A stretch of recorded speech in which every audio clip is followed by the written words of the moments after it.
well, let's get started. Nick, why don't you introduce yourself to the audience, to the callers? Yeah, blessings to everybody. Hello, everybody. Hope everyone is well and doing well during this time. My name is Nic Martinez. I'm here to join Al in a discussion today about discussing mental toughness and mental performance during difficult times. And that's why we've joined you today to just kind of elaborate a little bit on some of those topics and have an enriched discussion with you. A little bit of background about myself. I currently work as an instructor at the University of South Florida. So I teach in the exercise science program, courses related to kinesiology, biomechanics, exercise testing and prescription, some stress management and mental performance stuff as well. And then in addition to that, I do a little bit of training on the side with combat athletes, specifically boxers, and some MMA athletes as well. So I have a little bit of my foot in both worlds relative to academia and in the practical setting. Say hi to Nick. A bit about me. Your nephew's here. Can't see you. You have to come down. Caden, here, Gabe. How you doing, bud? Say hi to Nick. You got to get down. Hey, Gabe. How you doing, bud? Good, good. You know what? You might. Why don't you sit in on this? Because I don't know if you know this about Nick. Hello, I'm talking to you. Just walk away. Sit down here. Because grab a chair. Sit down. You can actually learn. Why are you dimming the lights?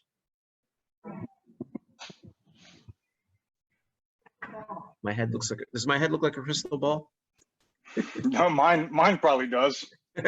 So Betty's really big on like lighting. 2 crystal balls going here. All right. So, who are some of the athletes that we might recognize that you are currently working with or have worked with in the past? So you probably have to be a boxing fanatic to even know some of the names. There are some fighters on the call, popular by the way. sports. Good. Yeah. So in the sport of boxing, I've worked with some top prospects. I've worked with some world champions, some regional champions. So probably one of the most memorable experiences that I've had is with a gentleman named Clarence Booth, who was a top-ranked prospect, welterweight, and I worked with him for a few years and helped him with his physical training, eventually developing into mental performance stuff as well. So a couple other guys would include Lenroy Thomas, heavyweight champion, Commonwealth champion. A little bit of work with Keith Thurman, who's a WBA champion until he ran into Manny Pacquiao there last year. Yeah, I worked with him for the Sean Porter fight. And that's good. Outside of that, the most recent endeavor I embarked on was with a gentleman named Robeisy Ramirez, who's a 2-time Olympic gold medalist from Cuba. Right. And so when he landed in the States, I got the first touches on his fitness and helped transition him into his professional career. That's a little bit of background for boxing. For MMA, I've worked with a couple guys. The most notable is likely Abby Velasquez, and he's here based out of Florida, and he's had a pretty successful career. Who does he fight for, Bellator? He's fought for, what is it, like he's been on UFC Fight Pass. Okay. I'm trying to think of the promoters that he's been with, but it kind of escapes me a little bit. I'm not well versed on the MMA promotional companies. So to give the audience an idea, when you say work with, it's an abstraction. So can you give us an idea, or maybe pick one person as an example, how you started with that person, where they were before they met you, and where they got to after they met you, and what was the process, and what did you do with them to work with? Yeah, that's a good question. It kind of started with me working as a graduate assistant at the university, and I was training some tennis players. Had the opportunity to train these tennis players and perfect my craft in the training field. And then it eventually led to me going to a boxing gym one day because just an acquaintance said, come down to the gym. And so I went to the gym, and I was watching a gentleman spar, and I was taking note of his style. It reminded me of like an Arturo Gatti style. You probably remember the name Arturo Gatti, just a blood and guts warrior. And so he stuck out to me. And so when the gentleman got out of the ring, I said, hey, great sparring. You look good in there. And he said, hey, thanks, man. And, we kind of had a little bit of conversation back and forth. And he started asking me what I did. And because I was kind of dressed in my professional academia gear. And I told him what I did, at the university, a little bit of research, a little bit of teaching. And he said, man, I've been looking for a guy just like you. And I said, well, that's funny because I've been looking for someone just like you, because I've always wanted to train boxers. It's one of those sports that growing up in a Cuban household, everything was boxing and baseball. Sure. And so I always gravitated toward that sport, and especially as I got older. And then I wanted the opportunity to get touches with a professional boxer. And he happened to be having one of his first showings on a primetime television network. And so it was just really good chemistry from there. And we just took off. And in terms of the training, it was just a lot of physical training in terms of strength conditioning. And then as I got into that arena, I started to realize that at the end of the day, when you take these combat athletes and they're in there, physical training can be equal, but it's really a matter of will and a matter of mental toughness. When skill is equal, the mental toughness, the ability to adjust, right, the ability to adapt is really kind of what wins the day. right. And so recognizing that and being close to that, I really started to draw an affinity more toward the mental performance, mental toughness aspect of the fight game. And then the fight game itself revealed itself to me in such a way as to why I believe I love it so much. And although I'm not heavily involved in it right now, when opportunities are available to me, I will take advantage of them and try to get involved. But what I was getting to there is it kind of revealed itself to me in the sense that combat sports is life.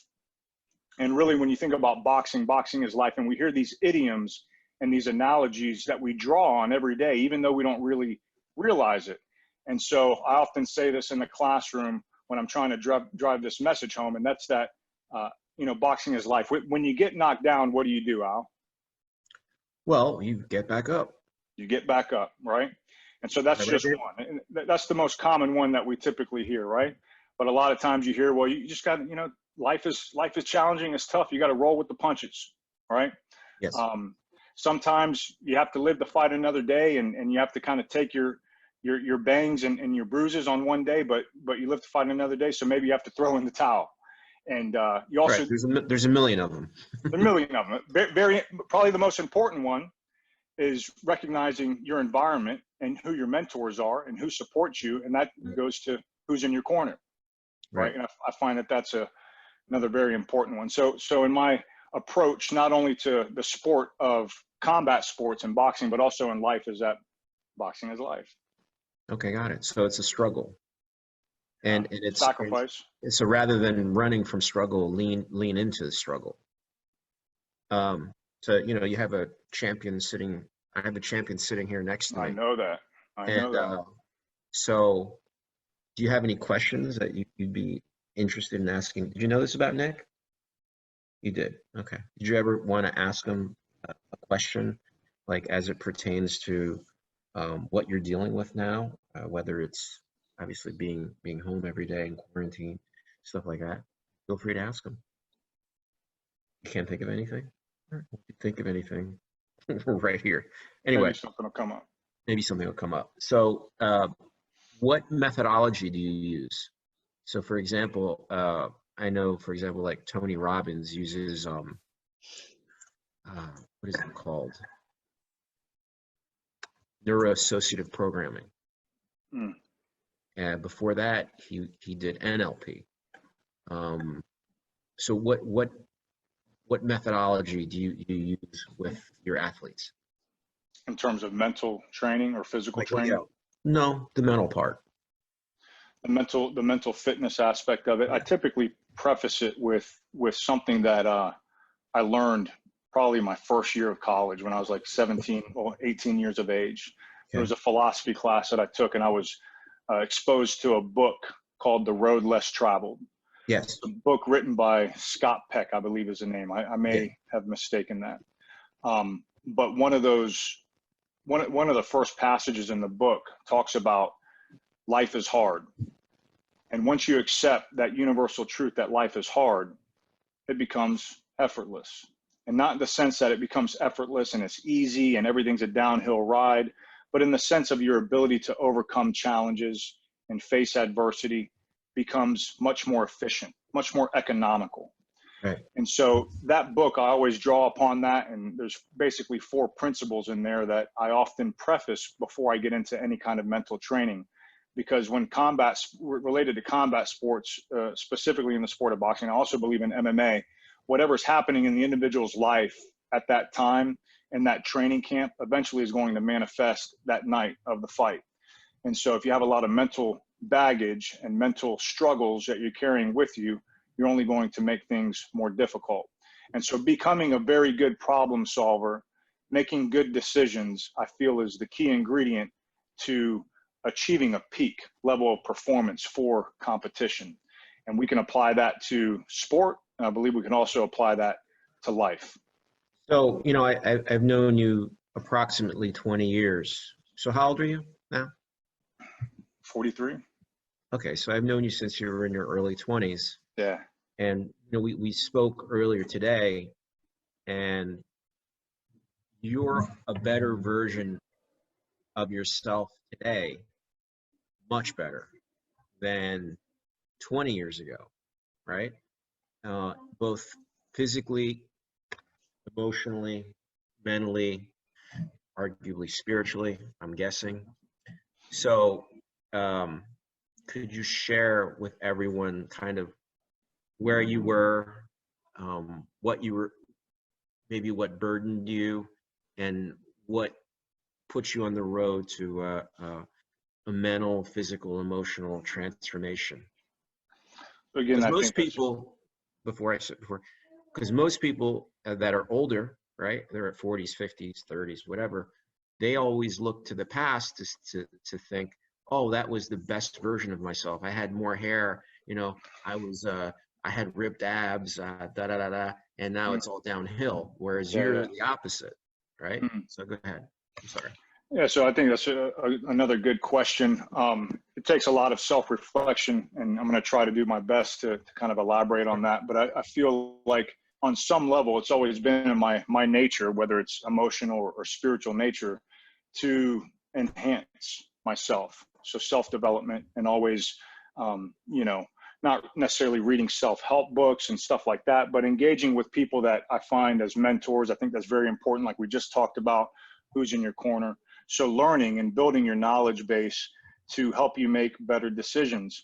And so obviously as a young man, we can be struggled with certain things that maybe we haven't learned, certain emotional control. And I think over time, maybe I've done a better job at developing my emotional control, the way that not only I respond and react to things, but just What were you like internalize things. before compared to how you are now, would you say? It's definitely emotional, definitely. Like, yeah. I've noticed that a lot about you, sure. So I would say probably the biggest difference is likely that I live more in the moment than worrying about the future or thinking about the past.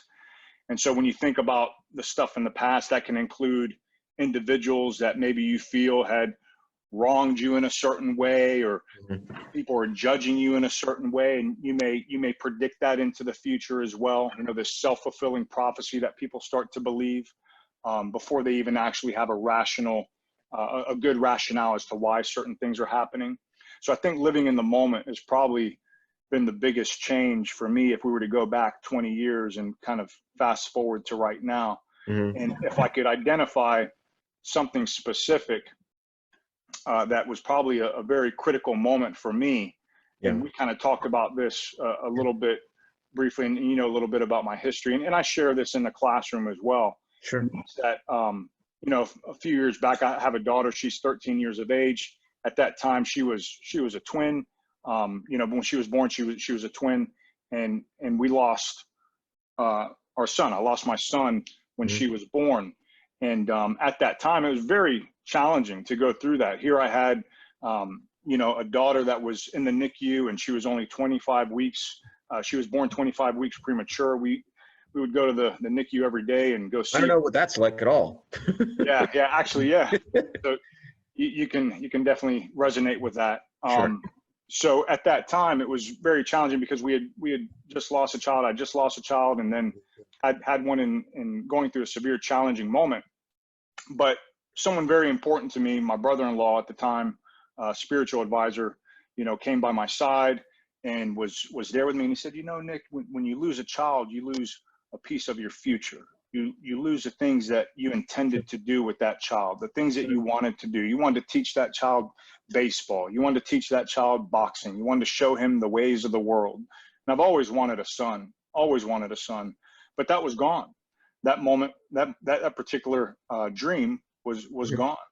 And so when he told me that, it was like, oh man, I don't know if it really helped. It just kind of made things feel a little worse in that moment. Because he was telling me something that I had lost. Yeah, I'm not sure how that would help me. Yeah. You know? So yeah, it didn't really help me at that particular moment. But sometimes the best teachers don't tell you what to see. They just kind of open things up for you and then allow you to kind of draw what it is that you're supposed to see from it. Right. And so couple years later. Because I remember you were really torn up for a long time about that. Yeah. Really. Yeah. So a couple years later, my father had passed away. Right. At that moment, my same spiritual advisor flew down, handled the ceremony for my father the same way he had done for my son. And your dad was sick for a very long time, right? He was, yeah. Diagnosed Cancer? with it. No, benign, but he was diagnosed with a brain tumor at the age of 30. I was 2 years of age. He was given 6 months to live, but lived 30 plus years after that. So a bit of a miraculous kind of experience for me to witness. So for most of your life, you had a father, but your father couldn't do a lot of things with you, I presume. Yeah, we couldn't go in the sun too long. You know, we couldn't go in the sun too long. Right. He couldn't play too hard, but he did what he could. And man, I cherish every moment that he was able to provide. And he did a lot. Do you think that on some level, that's what happened? You broke up there, Al. What was that? Oh, okay. That's weird. I said, on some level, did you ever think like that maybe that's a big reason why you took it so hard that you lost the son? Because you wanted to recreate and give to him the things that you and your father couldn't do because of your father's health? Yeah, I think on some level, most sons kind of have that experience, especially when you have a close relationship. So I think that's definitely part of it.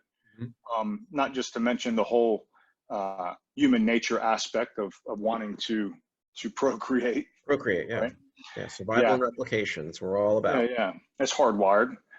So yeah, being told that I had lost a piece of my future when I lost my son at that moment, it was like I said, it didn't really help much at that particular moment. Right.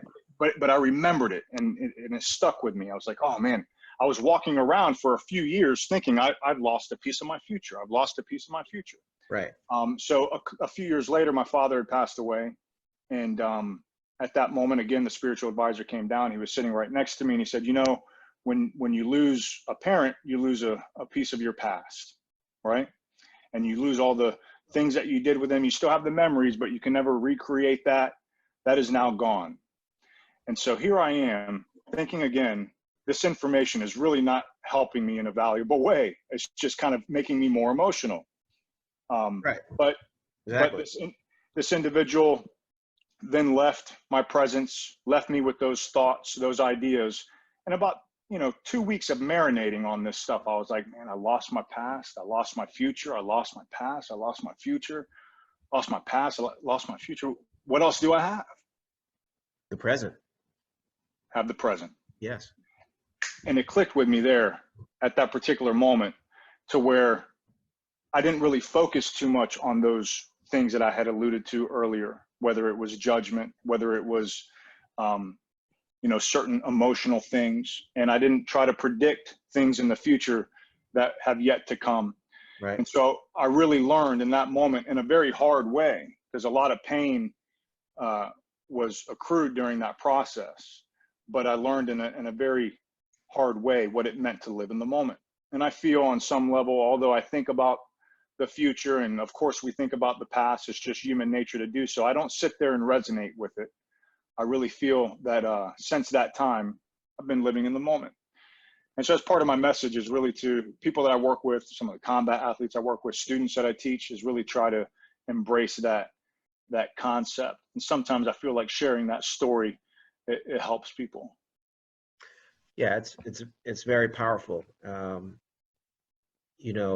I think that when you live in the past, you're always in this conversation around woulda, coulda, shoulda, and you're so you can get into thinking so much about that it robs you of, okay, well, what can I do right now?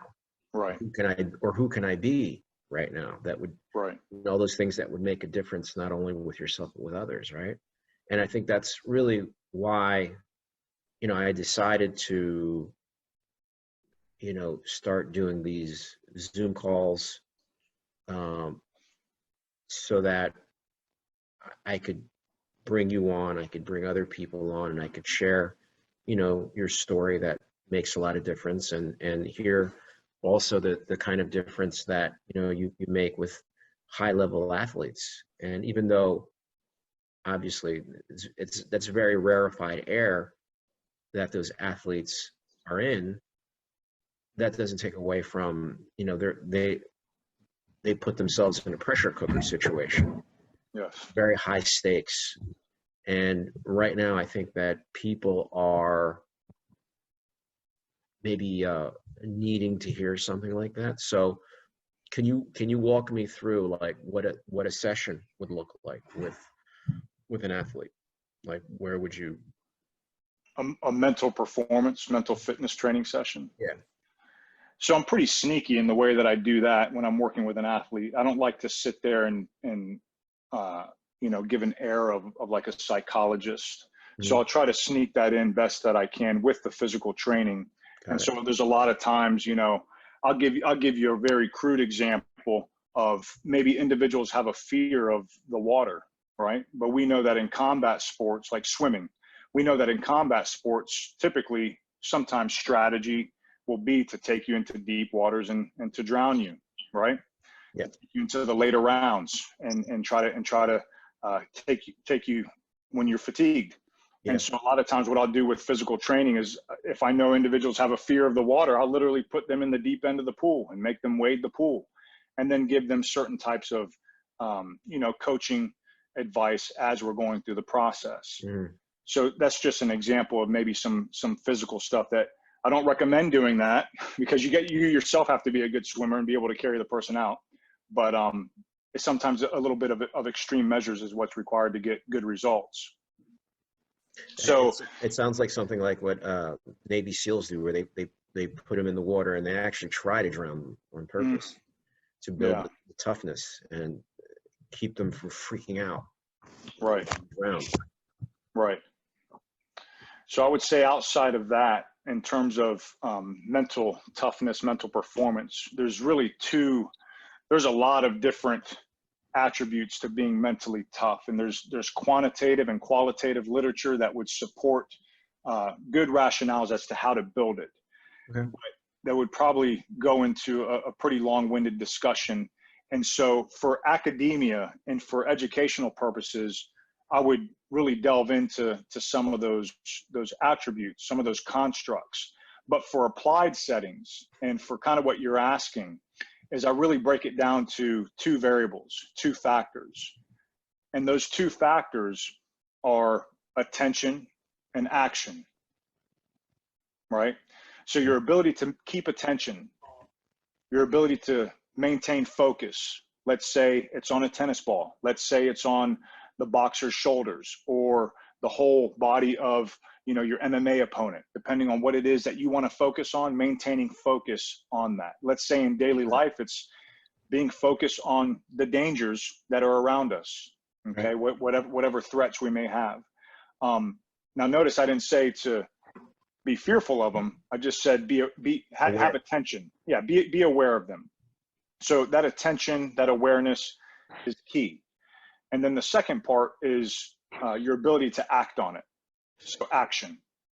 So it's really easy to remember just those two factors, attention and action. Your ability to maintain focus on something, and then your ability to act upon that, really constitutes your ability to be mentally tough. Doesn't matter how many skills you have or how talented you are, you could still be mentally tough without having great attributes in terms of physical attributes and talents and your ability to express those talents. We've seen people a lot of times get credit for being just mentally tough, even though they don't win the day. They may take an L in a particular scenario, but they're nonetheless mentally tough. And it's primarily their ability to maintain focus and then apply action to that focus. Right. I always, when I'm training Gabriel or Bella, or if I'm working with someone in the gym, in the context of martial arts, I tell people, it doesn't matter what you know. It doesn't matter what you think you know. It matters what you do with what you know when it counts, when you're under duress. You know, That's right. that's called when the rubber meets the road. Yeah. And I heard from one of my friends who he's military and he's trained with Navy SEALs, Mm-hmm. and they're constantly training. And he always said to me, you know, you always sink to the level of your training. Mm. So, you know, whether it's in martial arts or whether it's a gun battle, whether it's, you know, business, whatever, you know, it's those reps that you do all the time. So I don't know, does that resonate with you? I think that's truth. And that's kind of what I was alluding to earlier in terms of the stuff that's happening during a training camp mentally, that you can sink to that level of your training, what's happening during a training camp, those mental and physical attributes. Another part of that is sometimes not being mentally tough is when you sink to the level of your competition as well. And so let's say you have someone that doesn't have the same credentials that you do. On paper, they look like it's going to be a wash, and you go in with the attitude of, oh, this is going to be a cakewalk, right? Mm-hmm. And you didn't properly prepare for it. I've seen firsthand those scenarios, you know, come back to bite people. And so you never want to play down to the level of the competition. You always want to play up. Right. So you were sharing with us that, so you went through that experience, you had this mentor. What else did you do? What did you read books? Did you attend seminars? Did you take up working out? What is it that, you know, helped create the transformation of Nic today compared to Nic 20 years ago? What were the components? What were the foundations? So I think a major component, I think a major component would be the physical component. And so as I'm now teaching at a university, I'm teaching in an exercise science program. Obviously, that's a primary theme in my life in terms of physical fitness. And so when I started to adopt that, it really allowed me to kind of get back to my roots. You know, most young kids, they're athletic, they engage in physical activity, and then at some point maybe you lose that a little bit. And that kind of happened with me in my early 20s. And then I found it again after, you know, years of being separated from it.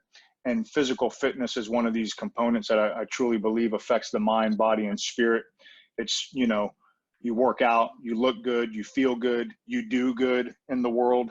And that I feel like that's an important component of everybody's wellness, which it actually is one of the dimensions of wellness. When we think of the dimensions of wellness, you have your physical dimension, your intellectual dimension, your emotional dimension, your social dimension, your spiritual dimension, and probably equal important to all of those, which we're now kind of suffering from a little bit, the occupational dimension, which has now been a little bit challenging for us to engage in.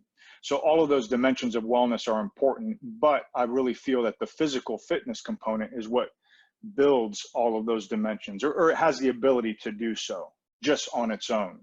Again, from that whole look good, feel good, do good type of approach. Okay. So that's very powerful what you just said.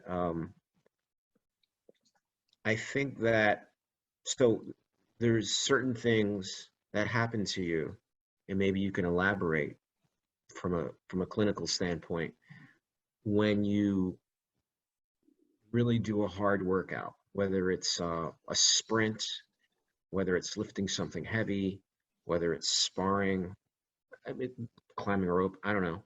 So what are some of the things that happen when you do that? And how does it also affect your immune system? Because, you know,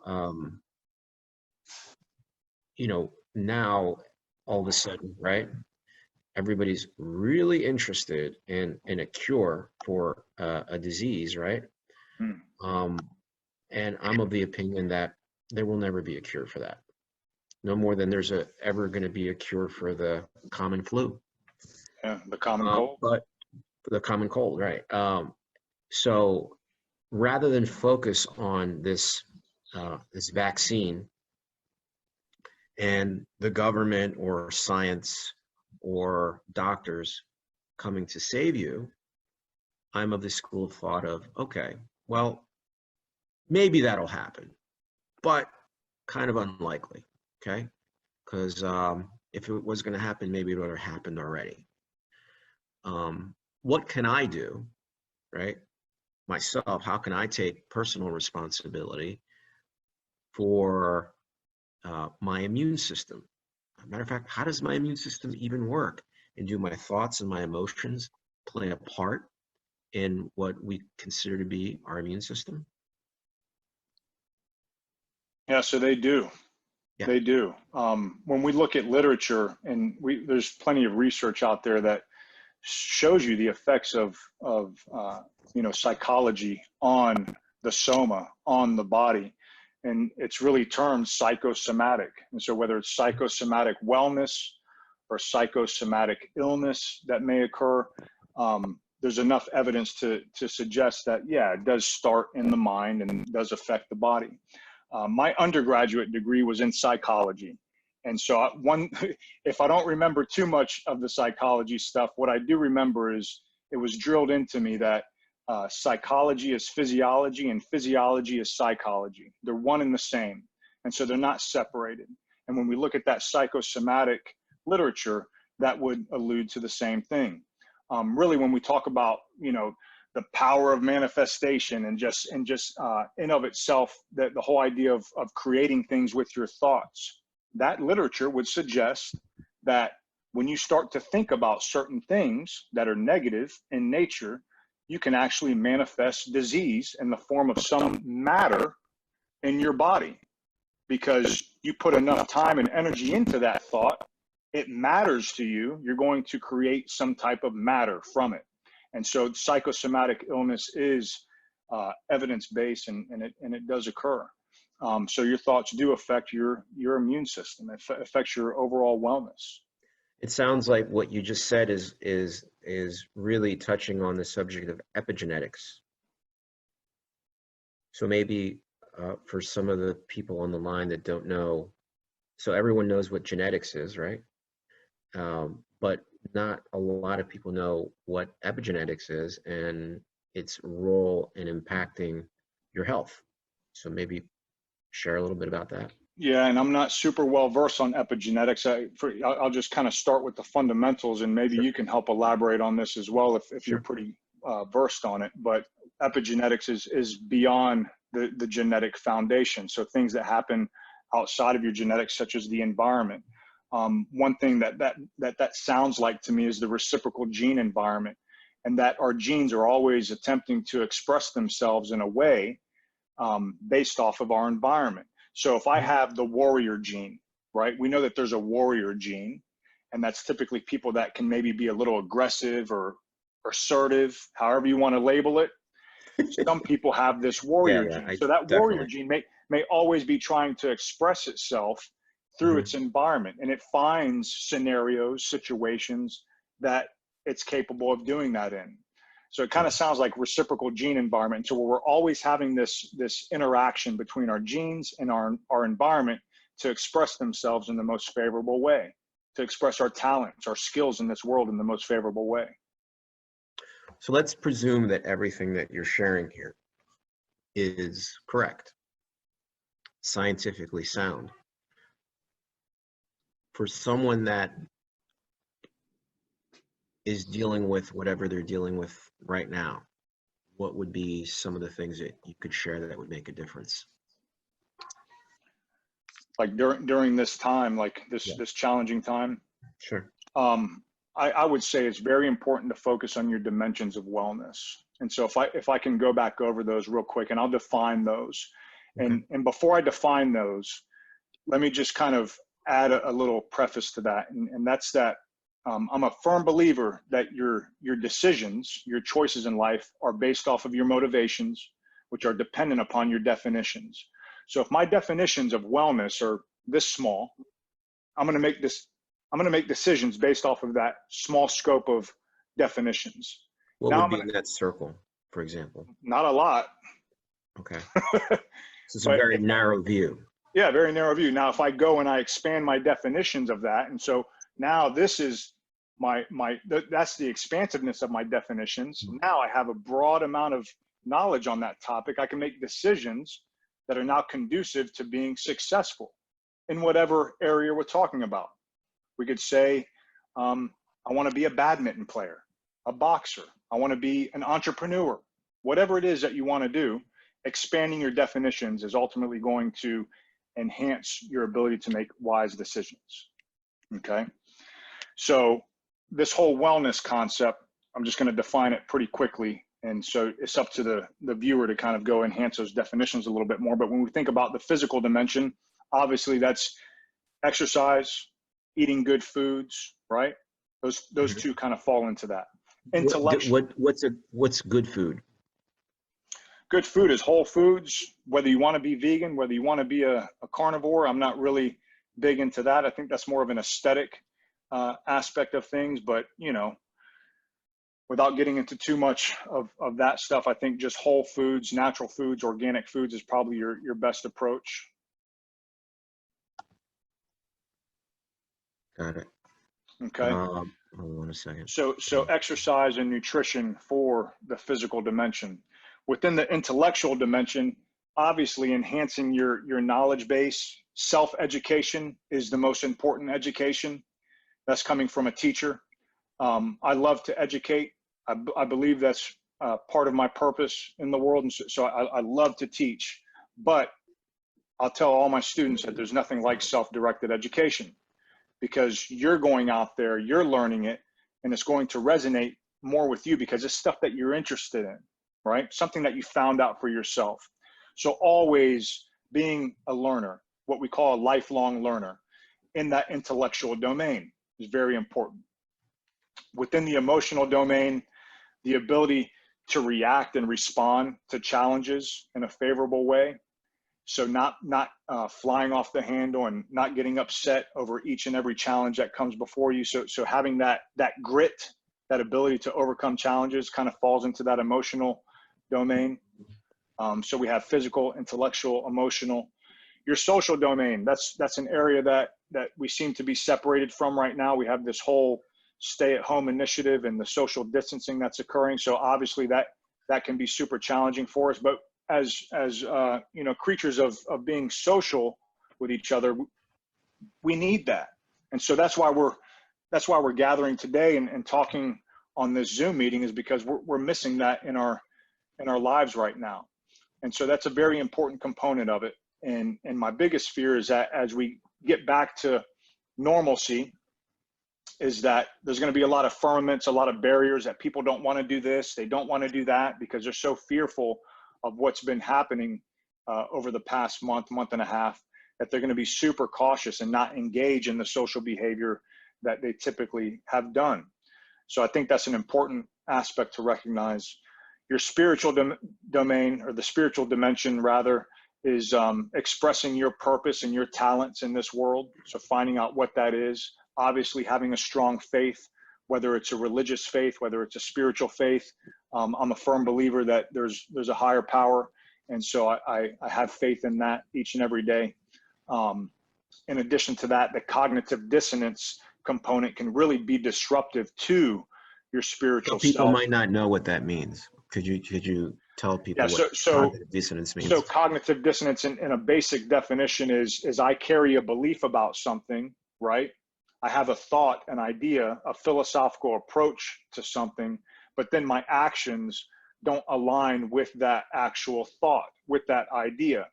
And so that is the dissonance that occurs in cognition. And that could be spiritually polluting.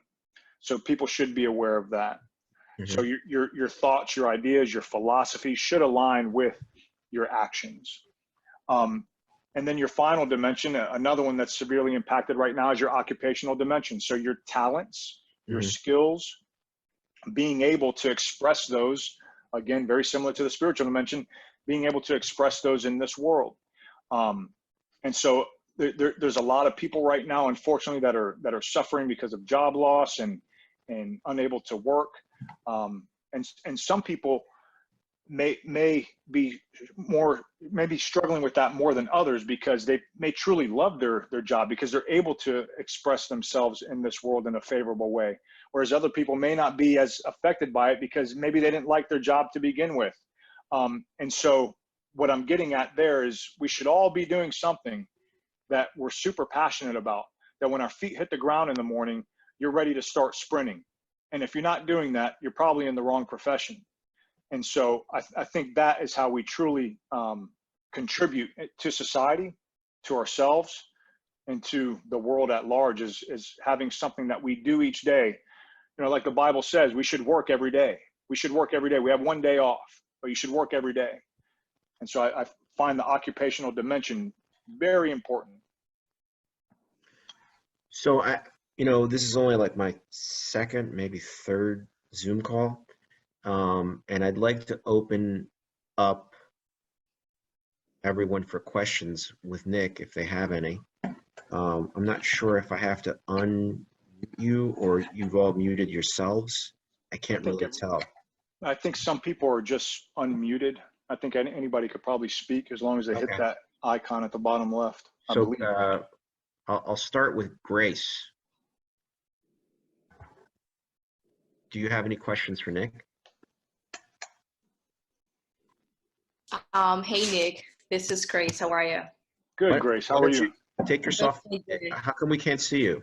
It's okay. We could hear her.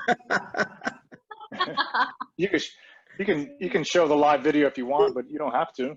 Right. Thank you. Well, first of all, that was a great call. Thank you so much for sharing that. And my question, I'm in that transition where I'm in the path of discovering my life purpose, which my goal is obtaining more clarity. And I'm still not there yet, but it's a lot of things that I feel passionate about, especially helping people and making an impact. So, but I still haven't found clarity as far as what is it that I want to do. How did you find that for yourself? So I think, yeah, it's a great question.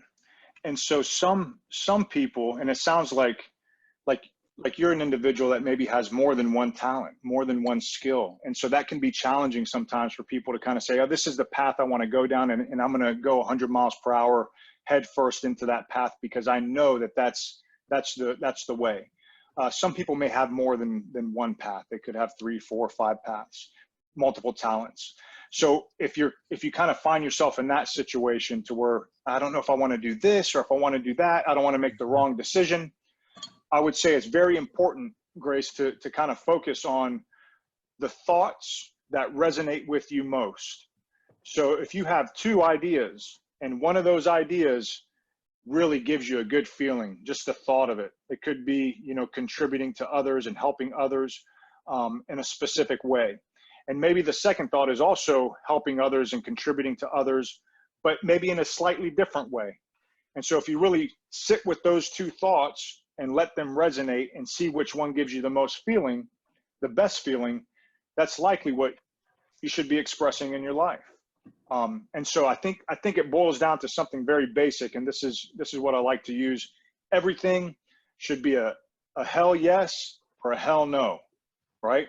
So a hell yes or a heck yes means you want to make that happen in your life. A heck no is I don't ever want that to happen in my life. So if anything is a heck no, we know that we should not be messing with that, right? Leave that alone. And if it's a maybe, that's too indecisive.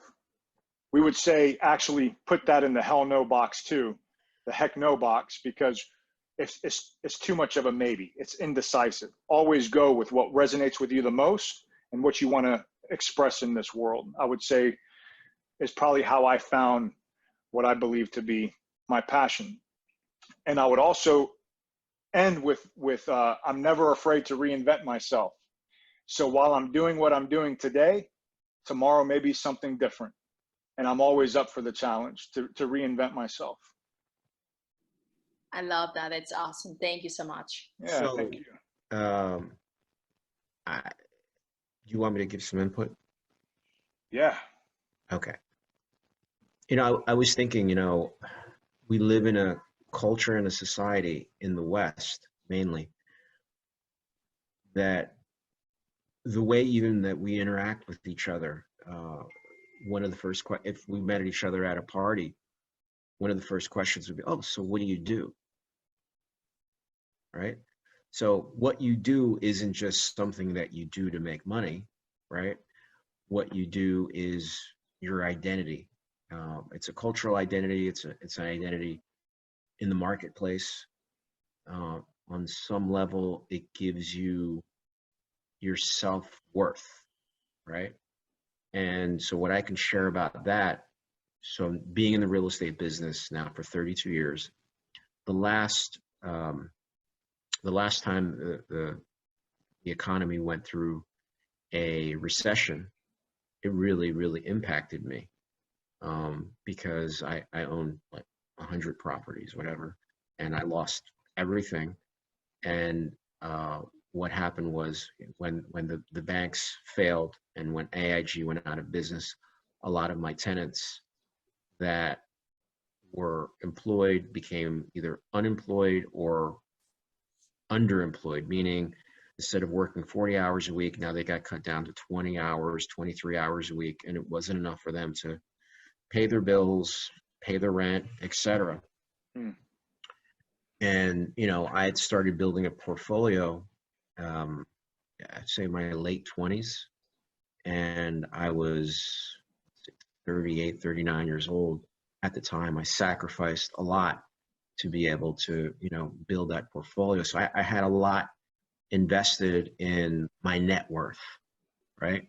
My net worth was in the millions, right? Even though I owed out millions to banks, well, I still had this thing called equity, right?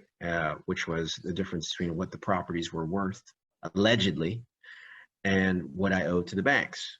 And when the economy collapsed, my equity went poof, right? So my net worth went to hell. Matter of fact, I had a negative net worth. And I thought, well, okay, I'll just declare bankruptcy. But there was some kind of bankruptcy thing where I owed too much money to go bankrupt, and the lenders wanted to hold my feet to the fire because I'd signed personally for millions of dollars worth of notes. And things got really bad. I even had a lot of people that I thought would love me unconditionally say, not so fast, you know. Mm-hmm. I think we need to see other people. Not my wife, by the way. But I'll just leave it at that. It was very surprising. It was very eye-opening. And so, you know, here I had so much invested in my net worth and who I saw myself to be and what people thought of me or didn't think of me, or all this stuff. It was just an identity that, you know, I was at the point where I was like, maybe I'm worth less. I'm not worth anything. You know, I have no value. And, you know, I couldn't sleep at night. I had, not that I would, but I had suicidal thoughts. It was a very dark place for me. What do they call it? The dark night of the soul? That for sure. Yeah. And, you know, I had to come to the realization for my own self perseverance, to preserve myself, for my life to have value, is to say, well, my net worth is not my self-worth. So it was a hard lesson, because I had this whole identity around my success, and my success was gone. This illusion, right? It's an illusion. This illusion, and yeah. So I had to let it go. I really had to let it go, because if not, it was gonna overtake me and consume me, and my life was gonna be crap. And I had a lot to live for, because I have two beautiful children. You know, I have a life. I have people that rely on me, and Amen. yeah. So it was probably the greatest lesson for me, in terms of what self-esteem means. Like, what does that really mean? In Spanish, we call it autoestima, and I actually like saying the word in Spanish. Huh? High esteem. High esteem, or auto. Auto is automatic. Auto is like, if you're driving an automatic car compared to Alto. Okay. Gotcha. auto. No, not alto estemo. No, I auto. thought you said Like alto. automobile. Yeah. Okay. Right. So, when you drive an automatic car, you don't think of changing gears. The thing does it for you. Mm-hmm. But we're not really designed like that as human beings. I think that it's something that we need to investigate for ourselves and learn to model, and create a model that works for you individually on where you get your self-esteem, right? And so it's a topic that it's kind of fascinating to me, right? Because I remember a friend of mine saying, he even says, in life you get what you think you deserve. What does that mean? And I'm not sure exactly what it means still yet, but I think I have a better idea now. I've gone through some things, and at the end of the day, really, it's all meaningless, right? Grace, do you hear me on that one? That's right, MJ, meaningless. So I think there's a passage in the Bible that actually expresses that. What I mean by meaningless isn't what, in other words, everything that happens in life, like what you were sharing about, losing your son, or me losing these properties, or losing my father, and all this stuff. It's in and of itself, it has no meaning other than the meaning that you assign to that event or thing, right? And what we get out of it, what we get out of the meaning that we assign to those things can be kind of gross sometimes. In other words, the meaning that we assign to it allows us to dwell in the past. And instead of saying, well, yeah, that happened, and okay, that sucked, and that's it. In other words, not feeding into it any more than that, and not bringing drama to it, right? That's the thing that's really powerful. Like, that allows you to live in the moment, right? Yeah. That's it. I think that's powerful. Hey, Grace? Yes, thank you so much. That was very powerful insight. Thank you. So one of the things I introduced Grace to, how long ago was it? Like 8 months ago? It's actually gonna be a year next month. No shit. Okay, got it. So the way me and Grace know each other is Grace is my banker, right? And I don't know how we touched on the conversation. We started talking about Tony Robbins. Well, I'm into Tony Robbins. I love Tony Robbins. So do I. So I started sharing some personal work that I've done over the years. I shared something called Landmark Education, which is a set of programs, seminars that I participated in. My wife, Betty, both my kids, one of them even twice, as children and as young teenagers. Well, one teenager. And it's amazing work. And so when I shared it, normally people go, yeah, I read that book, or yeah, I know about that stuff. Well, Grace was a different type of person. She heard what I said, and whatever I said, she got something from it out of what I shared. and I think you picked up the phone and dialed, or you said, no, you picked up the phone and you know, you registered for like the seminar like right away that day, right? I I think did, I think I was still sitting there, you know, and then Yes, within a month, she was in the program, and she had tremendous breakthroughs, because the way the program is designed is for you to go in one way and come out the other side with breakthroughs and transformation, right? But you have to do the work, just like anything else. There's no free lunch. And, you know, I think the next time I saw her, she had already completed it, and she was sharing some amazing breakthroughs, you know, that she had Nice. with her family. I think specifically with her father, yes? that's correct. And I'm extremely grateful for you introducing me to Walmart. No, it's my pleasure. I get lit up when I hear people get what they, more than what they wanted. I presume you got even more than what you wanted, correct? That's right. Okay. I think there's no better feeling than that you Yeah. help somebody, Mm-hmm. you know, in a favorable way. And I know she's going to That go on stuff to help a money lot of can't people buy. as well. Money Sorry. can't buy that stuff. No, I can't. No, you're sharing yourself, and the difference that whatever it is made with you, that's really ultimately what it's about. And I know that Grace is probably already doing that and making a difference with a lot of people that I'll never know. But hopefully that sort of positive thing. Yeah, makes it's the impact. World. It's the impact, right? You don't see the impact of your life, right?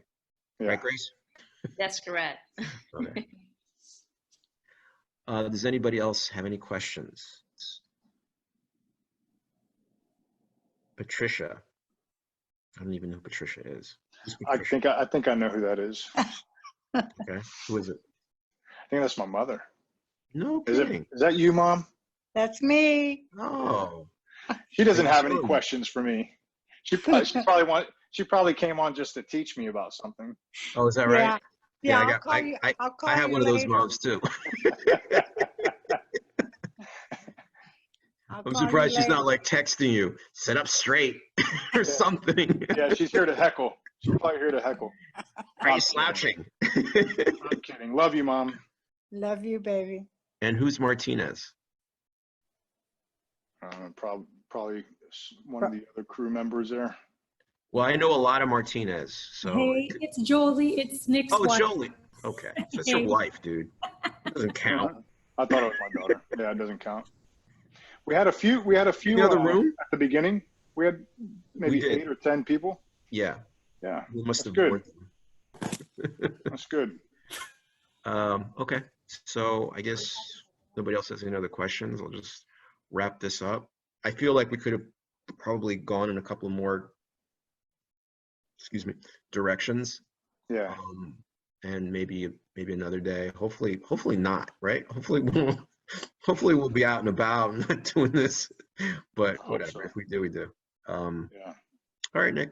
So that's it. Appreciate y'all. Have a good night. Yep. Peace. Thank you so much for adding so much value. Bye, Thank Grace. you. Bye, Grace. Bye. How do I turn this off now?